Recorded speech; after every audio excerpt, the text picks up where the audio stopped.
Mari kita bersatu dalam doa. Kami bersyukur Tuhan buat kebaikan-Mu. Kau selalu menyertai kami Tuhan. Saat ini Tuhan kami akan mendengarkan sebagian dari kebenaran firman-Mu Tuhan. Engkau berkati kami ya Tuhan. Engkau berkati hamba-Mu yang menyampaikan isi hati-Mu Tuhan. Biarlah firman ini bisa masuk ke dalam hati kami, sehingga menjadi iman yang radikal di dalam hati kami, sehingga bertumbuh di dalam hati kami. Terima kasih Tuhan, terima kasih Yesus, terima kasih Roh Kudus. Kami serahkan ke dalam tangan-Mu Tuhan. Kami percaya benih yang baik akan menghasilkan sesuatu yang baik. Dalam nama Tuhan Yesus, seluruh jemaat Tuhan yang mau mendengarkan firman Tuhan, sama-sama kita katakan amin. Shalom. Salam sejahtera bagi kita yang diberkati Tuhan. Saya percaya hari ini di minggu terakhir dari bulan Januari ini kita melihat bagaimana pertolongan Tuhan dan cara Tuhan menolong hidup kita. Dan kita ada dalam tema tahunan kita 2022. Tuhan tidak pernah tinggalkan kita. Manusia boleh tinggalkan kita, orang lain boleh tinggalkan kita, sesama kita boleh tinggalkan kita, sahabat boleh tinggalkan kita, orang-orang yang kita sudah buat jadi orang boleh tinggalkan kita, orang tua boleh tinggalkan kita, siapa saja bisa tinggalkan kita, bahkan bisa buang kita, bahkan bisa sakiti kita, kecewakan kita, bisa bikin air mata kita jatuh, bisa bikin kita terpojok, terpuruk. Bahkan ketika kita sudah terpuruk, dia injak tambah lagi. Bahkan ketika dia lihat kita masih bisa bergerak, dia tambah injak lagi. Bahkan ketika kepala kita mau naik lagi, dia injak lagi. Sehingga kita seperti berada di rumput rawa yang tidak berdaya dan hanya menunggu waktu kapan mati. Itulah manusia. Tetapi Tuhan tidak pernah tinggalkan. Tuhan tidak tega biarkan kita sendiri. Dia tidak biarkan kita berada dalam keadaan-keadaan yang terpuruk dan sulit. Dia selalu ada beserta dengan kita. Saya percaya bahwa 1000 tangan, 10.000 tangan mencederai hidup kita dan mencoba mencelakakan kita. Tapi ada satu tangan yang siap menyelamatkan hidup kita. Ada satu tangan yang sanggup menolong hidup kita. Yang setuju katakan amin. Yaitu tangan Tuhan yang ajaib dan dahsyat, yang tidak pernah tinggalkan kita barang sedetik sekalipun. Hari ini kita bersyukur. Mari kita lihat kebenaran firman Allah. Ada 2 hal prinsip yang saya ingin bagikan secara cepat tentang peristiwa Elisa. Tindakan Elisa dalam peperangan melawan orang Aram. 2 Raja-Raja pasal 6. Pada 2 Raja-Raja pasalnya yang ke-6, kalau kita baca dari ayat 8, tetapi saya mulai pada ayatnya yang ke-13. Ini hal prinsip pertama yang ingin saya bagikan bagi kita. Berkatalah raja, pergilah melihat di mana dia supaya aku menyuruh orang menangkap dia. Ini Raja Aram bicara kepada panglima dan prajuritnya. Lalu diberitahukan kepadanya dia ada di Dotan. Elisa nabi ini ada di Dotan. Maka lihat ini baik. Raja Aram ngamuk, Raja Aram murka kepada Elisa karena Elisa membongkar rahasia tentang strategi daripada Aram mau mencelakakan Israel, mau membinasakan Israel, mau mengalahkan Israel dalam peperangan antara Aram dan Israel. Maka dikirimnya ke sana kuda serta kereta dan tentara yang besar. Mengepung satu orang bersama dengan bujangnya, dibutuhkan banyak kereta dan kuda perang. Bapak Ibu bisa bayangkan bahwa betapa Tuhan menyertai seorang abdi Allah.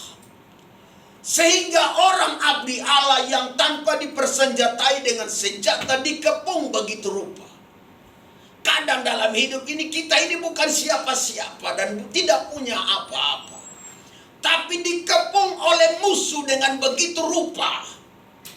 Dalam kepungan itu disertai dengan peralatan perang ya. Sampailah mereka pada waktu malam lalu mengepung kota Dotan. Kota Dotan di mana Elisa sedang nginap. Nabi ini, abdi Allah yang setia kepada Tuhan, sedang nginap di Dotan. Dan hanya mengepung satu orang, datang beramai-ramai. Tidak ubahnya waktu Yesus di Taman Getsemani dan mau ditangkap dengan serdadu-serdadu yang datang, lalu Yesus bilang begini, tidakkah setiap hari kau lihat aku di bait Allah? Kenapa rupa dengan cara seperti ini kalian datang untuk menangkapku di Taman Getsemani? Jadi bayangkan betapa pentingnya orang-orang yang menghidupkan dirinya bersama dengan Tuhan. Sebab musuh akan datang menyerang dengan berbagai cara dan banyaknya. Karena dia pikir kalau sendiri nggak akan bisa. Maka dia atur banyak pasukan untuk menyerang. Lihat ini baik. Ketika pelayan abdi Allah bangun pagi-pagi. Jadi ada seorang abdi daripada Nabi Elisa yang menyertainya, seorang bujang. Bisa dikatakan aspri lah, ya, asisten pribadi, ya. Dulu sudah kenal aspri. Jadi kalau hari ini ada orang yang punya aspri itu biasa. Karena dulu pun nabi-nabi punya aspri, ya, asisten pribadi, ya kan. Tapi di Alkitab dikenal dengan bujang, ya. Ketika abdi Allah atau abdi bangun pagi-pagi dan pergi keluar, maka tampak suatu tentara dengan kuda dan kereta di sekeliling kota itu. Lalu berkatalah bujang itu kepadanya, celaka Tuhan. Persoalan hanya ada pada sebuah kalimat, celaka. Masa sulit, masalah, keadaan terburuk, kalimat ini selalu menyertai, celaka Tuanku, apa yang akan kita perbuat. Cara berpikir orang di luar Tuhan selalu bilang celaka. Cara berpikir orang yang tidak menghidupi kebenaran selalu bilang celaka pada setiap pergumulan dan persoalan. Orang kalau tidak takut Tuhan, orang kalau tidak hidupi kebenaran, orang kalau kehidupan rohaninya masih pas-pasan, maka dia seperti bujangnya Elisa. Mensikapi persoalan selalu dengan kalimat celaka. Saya mau bilang bahwa kita tidak pernah berhenti dari persoalan di dalam dunia. Selama ada di dalam dunia, persoalan boleh datang. Persoalan rumah tangga, persoalan keuangan, persoalan kontrakan, persoalan cicilan, persoalan rupa-rupa, ya, persoalan anak, persoalan orang tua, persoalan dalam pelayanan, persoalan dalam pekerjaan, persoalan dalam bisnis, persoalan dengan rekan kerja, persoalan datang bertubi-tubi. Bahkan lebih lanjut lagi, tekanan, penderitaan, pergumulan datang menyerang bertubi-tubi. Kegagalan, kerugian kadang begitu datang tiba-tiba. Tetapi orang yang takut Tuhan punya cara menyelesaikan masalah. Orang yang tidak hidup dalam kebenaran, orang yang hidupnya tanggung dengan Tuhan, orang yang hidupnya tidak serius dengan Tuhan akan selalu berkata seperti bujang, celaka. Tapi kalau orang takut Tuhan, dia akan bilang begini. Jawabnya, Elisa ngomong kepada bujangnya. Ayatnya yang ke-16.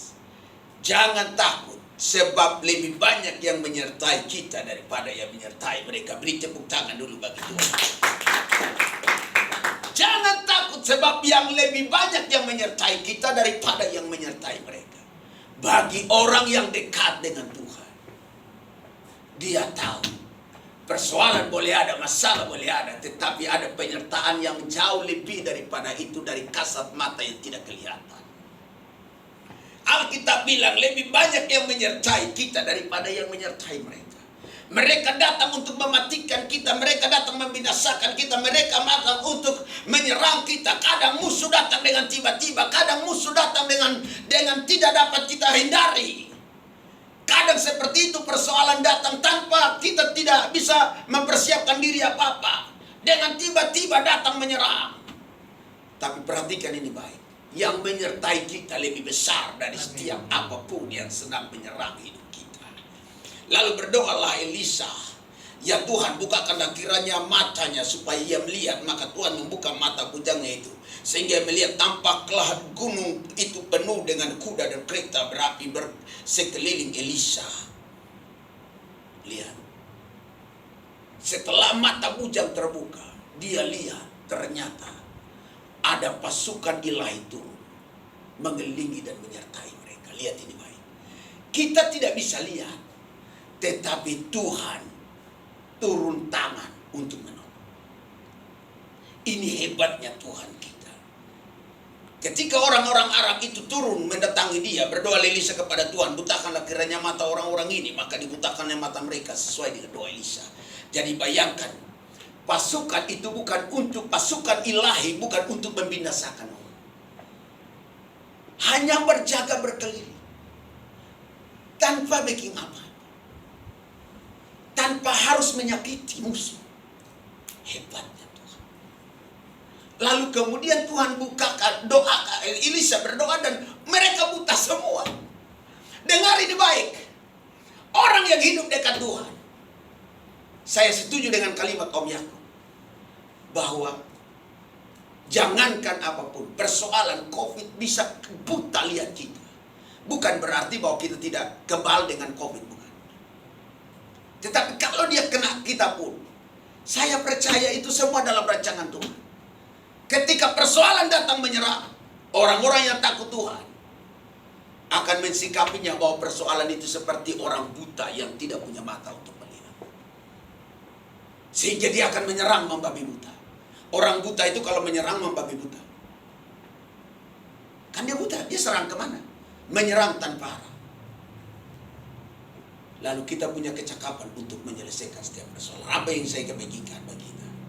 Bahwa Tuhan kendalikan segala sesuatu. Amin. Dia kendalikan segala sesuatu. Jadi kalau hadapi musuh, hadapi seperti Elisa. Periksa ayat selanjutnya. Alkitab berkata, dituntunlah orang-orang Aram yang panglima-panglima perang itu, berkereta kuda itu, ke pasukannya Israel yang ada di Samaria. Waktu mereka sampai Samaria kaget. Mereka sedang berada di tengah-tengah pasukan Israel yang siap menyerang mereka. Tetapi apa yang dikatakan oleh Elisa kepada Raja Israel? Jangan bunuh mereka. Kasih mereka makan. Dan biar mereka pulang. Mereka berhutang nyawa dan berhutang. Kalau orang takut Tuhan, dia akan kasih musuh. Bahkan kasih makan musuh. Sebab saat kita mengasihi musuh kita, kita sedang taruh bara api di kepala. Dia sedang berhutang nyawa dan berhutang budi dengan kita. Dan kita berkata sejak saat itu orang Aram tidak mau menyerang lagi orang Israel. Lihat ini baik. Cara Tuhan kalau menolong. Tuhan kendalikan semua. Hello.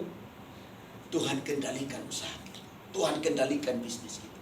Tuhan kendalikan rumah tangga kita. Tuhan kendalikan pekerjaan kita. Tuhan kendalikan studi kita. Tuhan kendalikan masa depan kita. Tuhan kendalikan semua yang ada dalam hidup kita. Kalau Tuhan yang kendalikan, saat dia buka jalan tidak ada yang bisa tutup jalan. Saat dia tutup tidak ada yang bisa buka. Kalau Tuhan yang kendalikan, apa yang tidak pernah kita pikirkan, apa yang tidak timbul dari dalam hati, apa yang tidak pernah kita dengar, itu disediakan. Kalau Tuhan kendalikan, urusan beres. Kalau Tuhan kendalikan, sembuh penyakitmu. Kalau Tuhan yang kendalikan, maka segala sesuatu yang ribet, rumit, yang sulit, Tuhan bisa selesaikan. Karena tidak ada yang terlalu sulit bagi Tuhan. Yang setuju katakan amin. Amin. Tuhan kendalikan.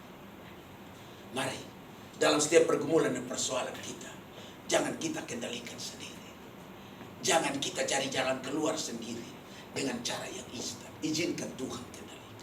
Tuhan kendalikan rumah tanggaku. Tuhan kendalikan bisnisku. Ini orang susah. Tuhan kendalikan. Tuhan kendalikan. Tuhan kendalikan. Tuhan kendalikan. Dan saya percaya kalau Tuhan yang kendalikan, semua menjadi beres. Haleluya. Tuhan jauh lebih dahsyat. Yang kedua, Tuhan jauh lebih dahsyat dari campur tangan manusia.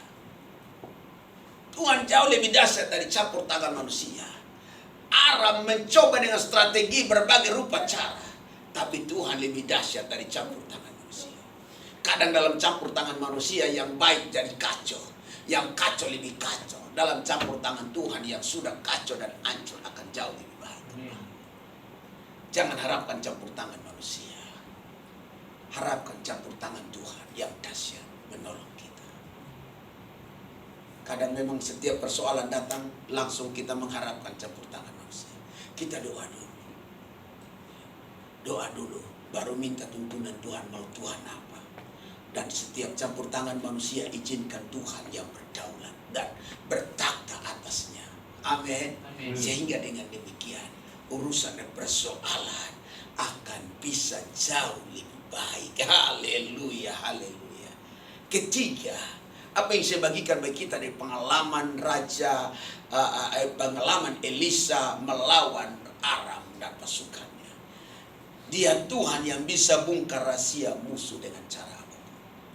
Kadang kita nggak bisa tahu rahasia musuh, sehingga kemudian kadang kita terjepit, kadang kemudian kita tersakiti, kadang kemudian kita terjebak. Tetapi dia Tuhan yang bisa bongkar rahasia musuh, sehingga membuat kita tidak terjebak. Lihat ini baik. Pasukan Israel hampir terjebak karena ketika mereka sudah susun strategi tempat-tempat yang mau dilewati oleh pasukan Israel, kemudian akhirnya abdi Allah bilang jangan lewat situ karena mereka sudah ada di situ. Akhirnya mereka lewat jalan lain. Lihat ini baik. Tuhan bisa bongkar rahasia musuh. Tuhan bisa bongkar rahasia apapun. Amin. Haleluya. Jadi kalau ada orang mau sakiti kita, ada orang mau hancurkan kita, ada orang mau jebak kita, ada orang mau hancurkan hidup rumah tangga kita, Tuhan bisa bongkar. Sehingga akhirnya kita tidak bisa kemudian kena masalah. Iya kan, haleluya. Ya setuju, katakan amin. Jadi dengar ini baik. Tuhan bisa bongkar semua rahasia-rahasia musuh yang mau menghancurkan kita. Rahasia setan yang mau menghancurkan kita. Yang keempat, dia Tuhan yang tidak pernah mau jauh dari kita. Yesus tidak pernah tinggalkan kita. Dia nggak mau jauh dari kita. Yang setuju katakan amin. Amin. Dia tidak jauh dari kita. Dan karena dia tidak jauh dari kita, maka pertolongannya tepat pada waktunya. Yang setuju katakan amin.